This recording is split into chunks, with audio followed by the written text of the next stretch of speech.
Scramble.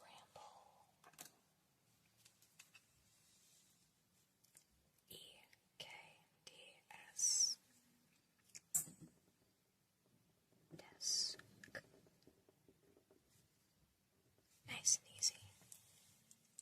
Test. Nice and easy.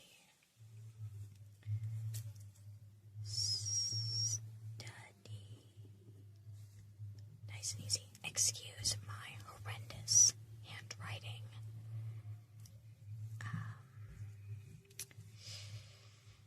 I'm trying to unscramble all of them at once in my head and then failing. This is so nice and easy. This is home work. Nice and easy.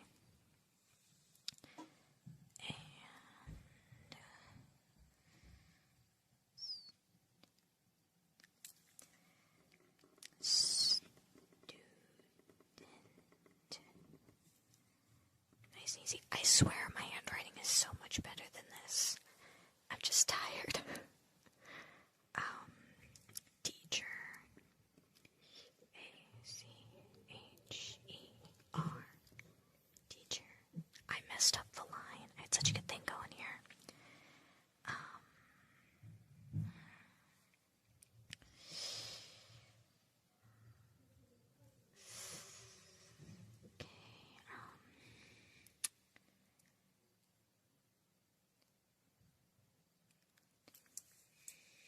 I believe this is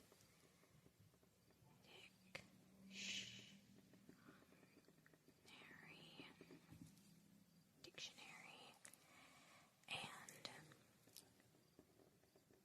chair,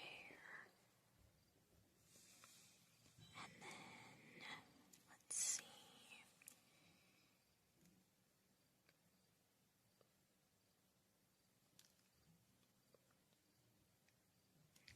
Computer.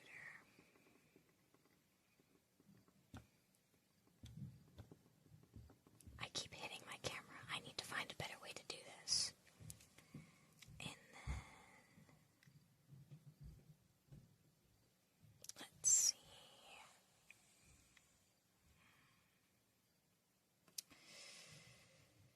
I think this is where my brain is starting to short circuit.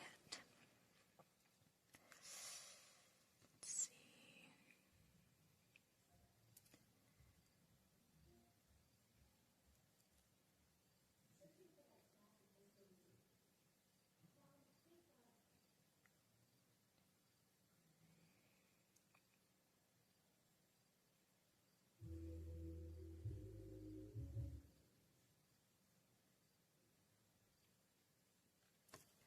For some reason, I keep expecting to see calculator, and I don't think that's going to be on here.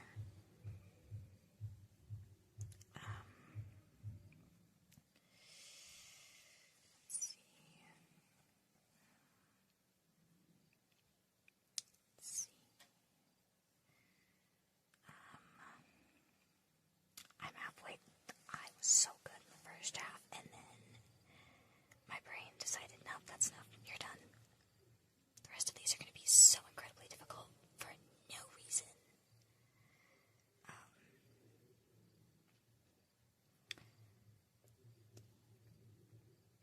Okay, we're just going to start with, number 8. Letters are E, A, N, L, R. Learn. Oh my goodness. I am existing. I think once I write it out, that'll help. Okay, number 10 is C, Y, S, N, O, R, A, O, C,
these videos when I'm so tired, because then it looks like I can't spell, and I promise you I can. So, let's go back to number 10, because it's the only one I haven't. It's crayon. Oh my gosh. Oh.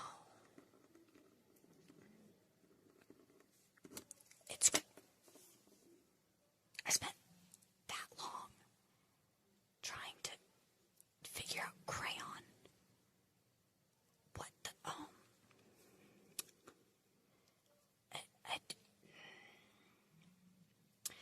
I really should just stop filming these videos while I'm tired. I think it's in my best interest to do so.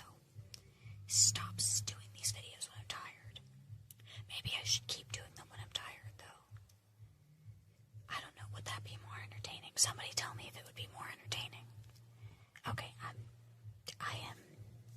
gonna go to bed. Good night. Guess what? I look crazy again, which means we're doing another makeup tutorial. I want to do, like, gothic vampire makeup. Vampire makeup for beginners, basically. Vampire makeup is fun, but usually the more complex stuff that you see on Pinterest isn't always easy. So, let's get started. Put my bangs away real quick. And the removal of my bangs introduces the whiteboard, which is what I've taken to calling my forehead.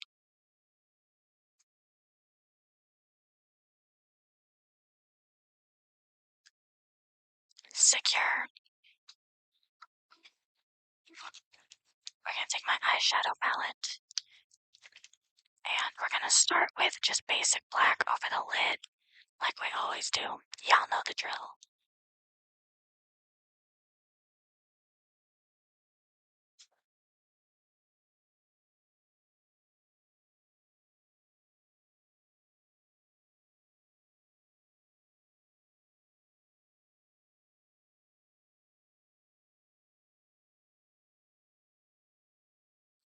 Just a nice little dome shape.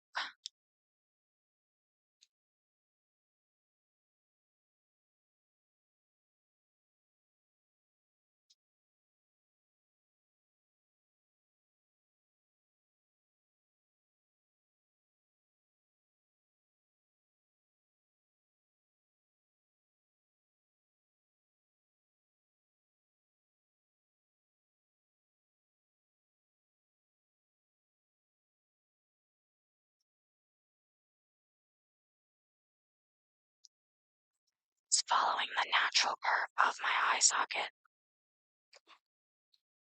Now we're going to put the eyeshadow down. We will be coming back to it. Eyeliner time.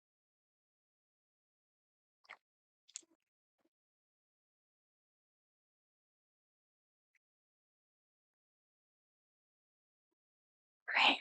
You're going to hate me for this, but we're going to do eyeliner basically completely over this. Blend it down into the eyeshadow and then a long inner corner. That firm white that basically follows down the side of our nose. Are you ready, kids? Okay. Alright.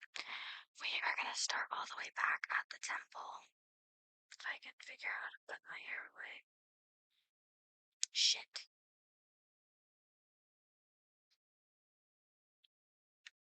I promise I know what I'm doing. Okay, we're starting back at the temple. We're going to go up. Basically just a massive wing. Going all the way down. I told you this was very basic for beginners. You're gonna start about where the curve of your natural eyebrow would be. The arch of your natural eyebrow. My goodness. I can't speak. I never can. I'm filming these at like 11 o'clock at night.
Stop part.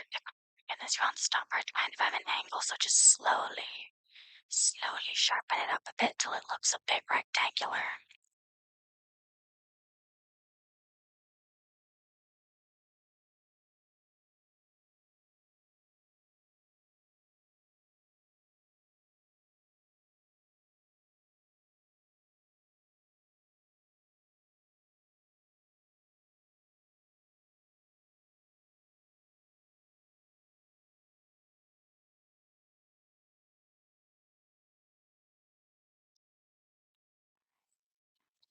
So we're gonna start with making our inner corner and dragging it about halfway down the side of our nose before curving back up into the bottom lash line. I'm looking into the camera while I do this, which means that everything I see is flipped. So I'm trying to get used to doing it correctly the same way that I see it in the camera. I will figure it out eventually.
Connect this bottom half back up to the top, and you're just going to kind of give it a bit of a corner before having it go back up into the top wing. And then I'm going to probably thicken this up a bit just to make it look a little bit more cohesive.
We're gonna do the same thing on the opposite eye.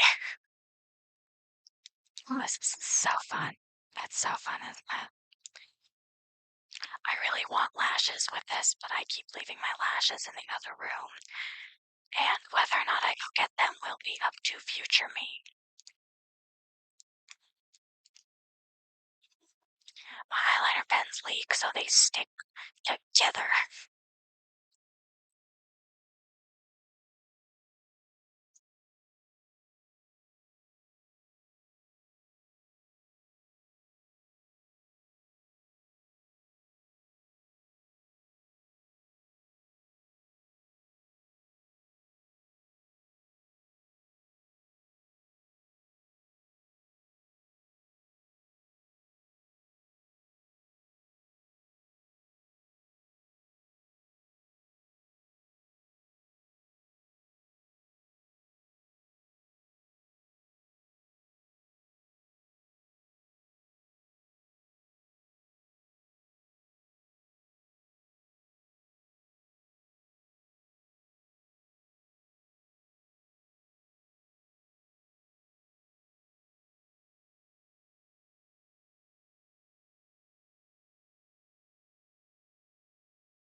Actually, it is very uneven, but what I'm not going to do is talk about it. We're just going to keep adding eyeliner and hope that my entire face does not end up just.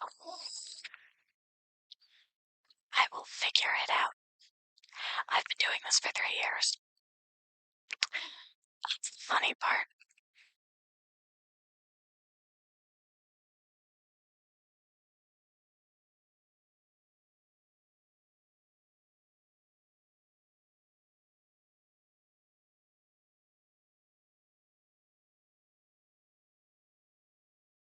At this point, I feel like it's just become a Wolverine tutorial. If you're gonna paint on Wolverine's mask, just follow this tutorial. I mean, it's working, right? Clearly. I know what you're thinking. What was the point of the eyeshadow if you're just gonna cover the whole thing with eyeliner? It's a guide. Because I need a marker to figure out where I'm going. And without the eyeshadow, this would have turned out a lot worse. We're picking the eyeshadow back up, by the way. Keep going. We're gonna fill this all in with black eyeshadow.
Inspiration from traditional corpse paint. I feel like that's pretty obvious.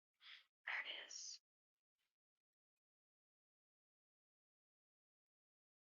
I can't get it off. Anyway, so I feel like that's kind of obvious. What we're gonna do now, without screwing it up, is adding a bottom. Actually, we're not gonna add a bottom. I'm gonna add a bottom triangle. Love a bottom triangle.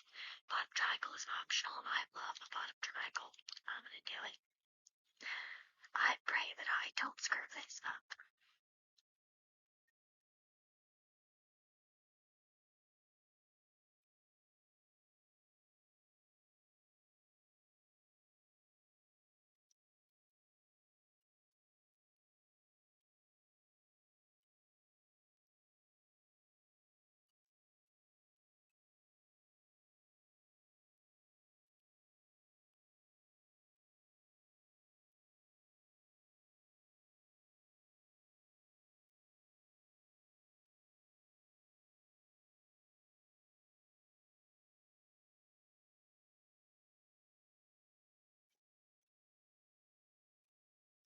Bottom triangle, I might add another one right here.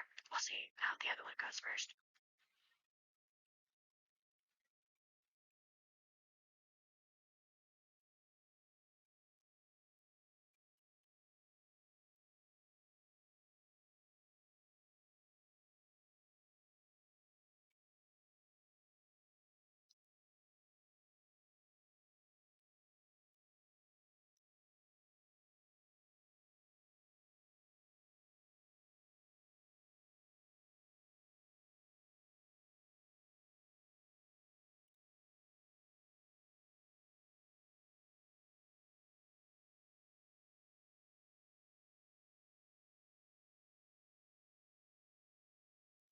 Another one. This is my vampire goth tutorial.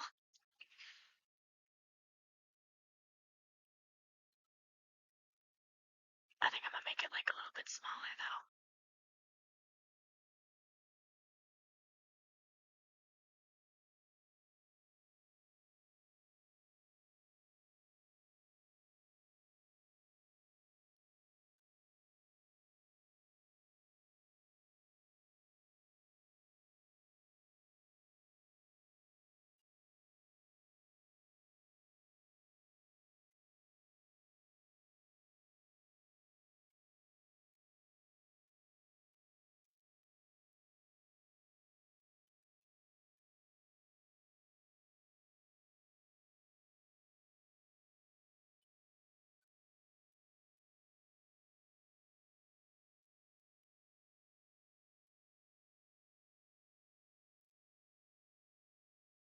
I feel like if I keep going, it may or may not turn into how to do just a full face of eyeliner.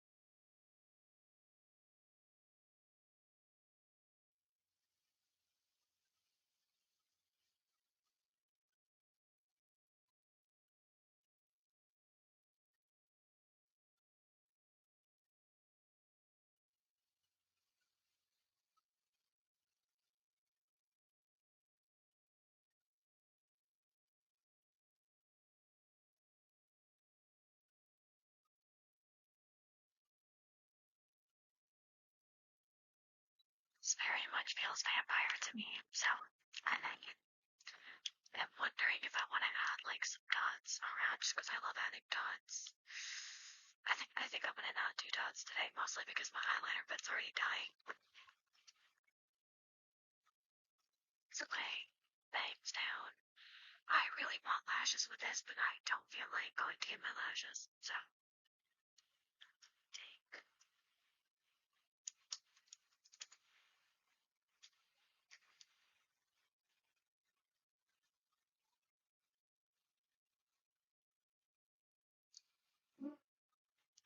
My bangs aren't sitting the way I want them to, but this is cute. I like this. My microphone's over here, which is why I don't take up half the screen.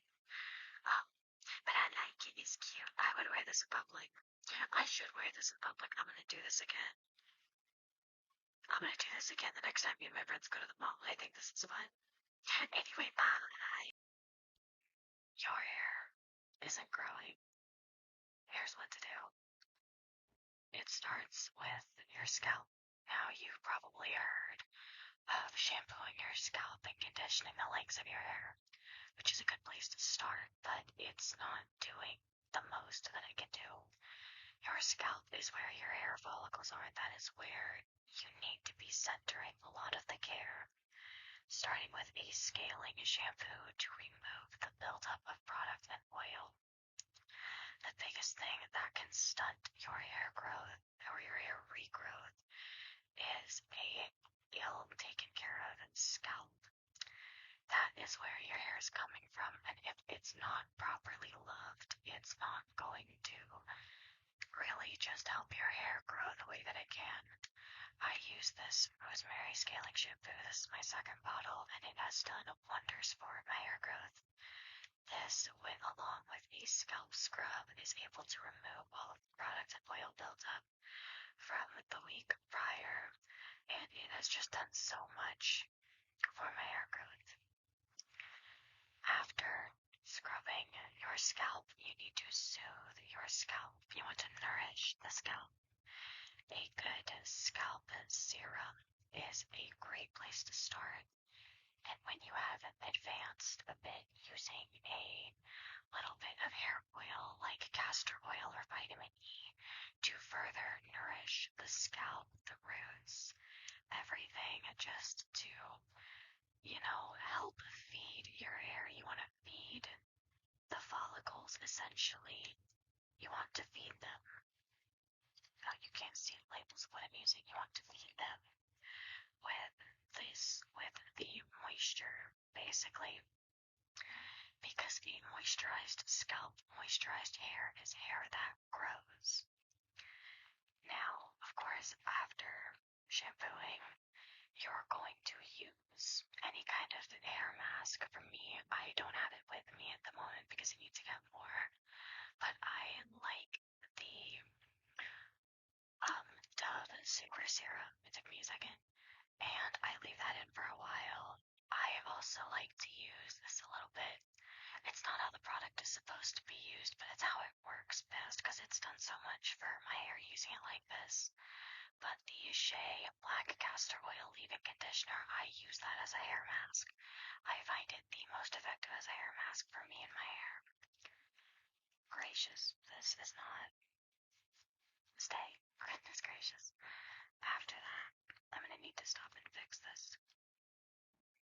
Okay, I think that's better. Anyway, so after you rinse out your hair mask, you're going to use a good hydrating conditioner. I am on my second bottle of this, but I flip-flop between this and my Maui Moisture curly conditioner, depending on what my hair needs more that day. After you rinse out your conditioner, I like to leave it in for 10 minutes. It's absolutely not necessary to leave it in that long, but that's what works for my hair. After your conditioner, you're going to use a leave-in conditioner. They are best friends. They work together. They work together to help you and your hair. They are best friends. Let them be best friends. Use them together. Conditioner does not work without leave-in. Leave-in does not work without conditioner. Conditioner is to hydrate. Leave-in is to lock in the moisture. Moisture is the best thing for your hair growth. I use this hyaluronic acid one to just add that little extra push. Moisture, hyaluronic acid is great for moisturizing your skin. It's great for moisturizing your hair. I use this much for that extra push, but you can use what products work for your hair as long as you use them in this order. Use your conditioner and then your leave-in conditioner. I will not stop until it is ingrained in your skull that you use them together. That's my dog. Until you use them together. After your shower is super important because this is like one of the last steps, like the second to last step. First, for me, I use a bonding oil because I personally have been bleach frying my hair for the past 3 years until eventually I'd stop because it had gotten really stringy and stretchy, kind of like overcooked spaghetti noodles. It just wasn't great, and it was starting to come out in chunks, like it was breaking off in chunks. And that kind of scared me. That kind of just like made me realize I don't know how to take care of my hair. Clearly I'm not doing it right. Clearly I'm not taking care of my hair in a way that's going to prevent it from falling out, somewhere in the near future. So to rectify that, along with my current hair care routine and having not bleached it in over a year, I go in with a bonding oil. Bonding oil is great not just for fried or damaged hair, but just for hair that honestly just experiences a lot of breakage. Breakage can come from a multitude of reasons. Things like sleeping on just a regular pillowcase. It can be really hard putting all of that on it can be really hard for your hair putting all of that on your hair. So switching to a satin pillowcase or a satin bonnet can be great for helping to pull back on how much breakage and damage is being done to your hair while you sleep, because you're tossing, you're turning, you're laying on it, it's getting caught on things. At least that's how it was for me. So just switching to a satin bonnet really helped a lot. I used to have a microfiber one, and that is not a sin that I'm particularly proud of, but I admit it, Um, so after your bonding oil is going to come with your stylers, things like styling creams, styling gels, for me to just go in and style my curls, help them keep their shape, because I have a lot of hair and I am looking to cut about half of it off. So the weight of my hair can kind of just weigh my hair down and make it super frizzy. So I like to use this castor oil hair lotion. I used about a quarter size amount for half of my head, and just whatever's left over on my hand for my bangs. I don't know what that was, but a quarter of whatever is left on my bangs. And so that's how I set my hair, and then I diffuse with a little bit of hair oil in the morning. I like to create a cast because otherwise it just goes. I look like a cotton ball. Or at least that's how it was in the Florida humidity. Where I live, there is no humidity. There's only desert. There's only sand. There's only Katniss. Now we're going to move on to ingredients and protecting your hair.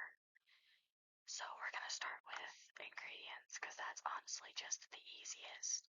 The thing with hair growth is a lot of people will tell you to use something like caffeine or minoxidil, which are great. They are great for hair growth. But that goes without saying, even though I'm going to say it anyways. I don't actually know what that means, but I'm going to say it anyways because I said it. They are stimulants, which means they only work as long as you are using them. If you use caffeine or minoxidil on your hair and it starts growing, if you stop using it, growth stops, the progress stops. You need to keep using to keep seeing results. That's just how it is.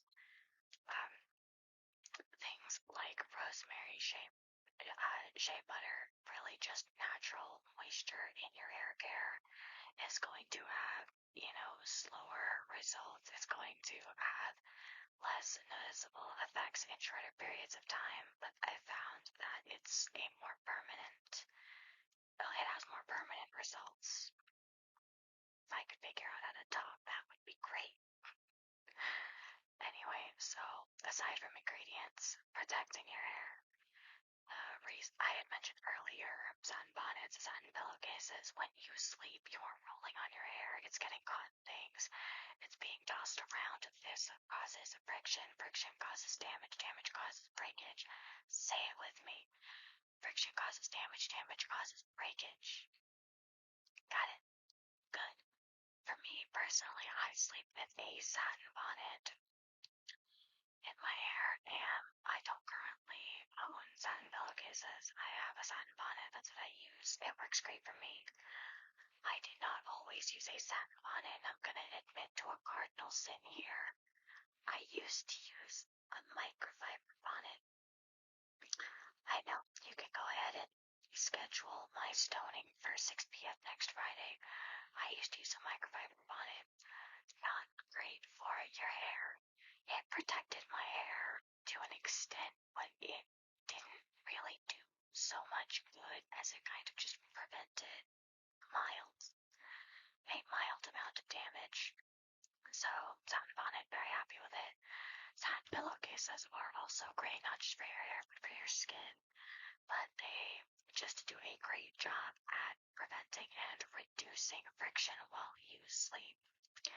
Another way to avoid, prevent damage, protect your hair is to just lessen your heat styling.